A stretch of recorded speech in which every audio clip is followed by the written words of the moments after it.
I hate hidden fees. You ever see them on your credit card statement, bank statement? Maybe you even look to your financial planner and you see how much they're making on your finances. Does that ever drive you nuts? It's like these costs that we never really think about. Do you know that fear has a cost?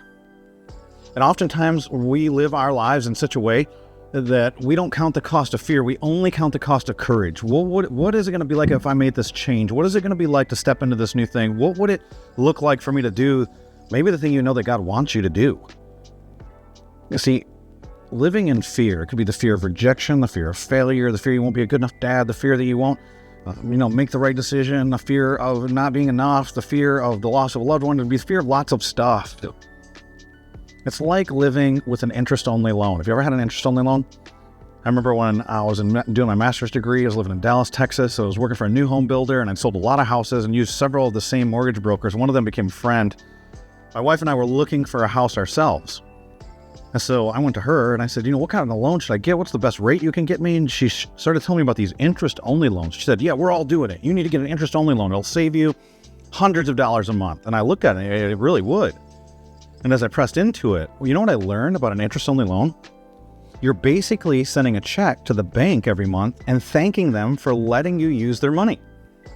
Because the bill comes in, it's lower than if you had a traditional loan, but you're never paying down the principal. You're just paying them a thank you for letting you use their money. And it could be thousands of dollars. Every month, you continually make a payment, month, but no progress.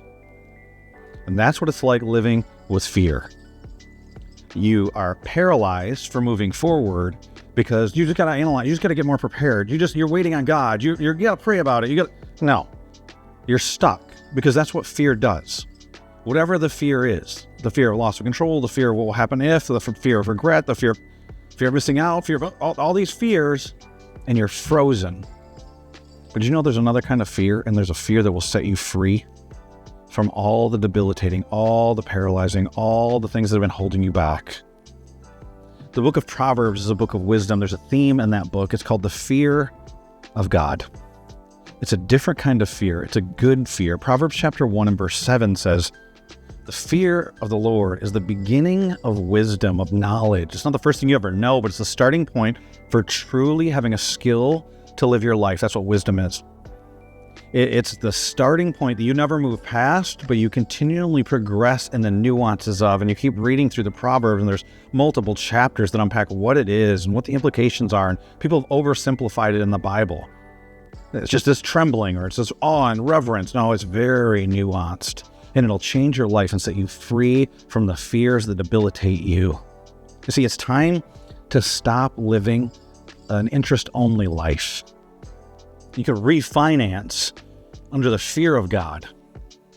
And I can give you some steps to do that if you're interested in that. In the DM, would you just hit refi? Would you just write refi there? I don't need to know all your fears. I don't need to know all that stuff. I'll send you a guide that gives you 3 steps to beginning to walk in freedom from the fear that's been holding you back. You can get unstuck, take the risk, live by courage that you've been meant to have, the new vision of the fear of God. If you like that, hit the like button, hit the subscribe button, maybe share this with somebody else. It's a new channel. My name is Scott Lehr, Dr. Scott Lehr, and I'm in Raleigh, North Carolina. If I can help you and serve you in any way, please don't hesitate to let me know.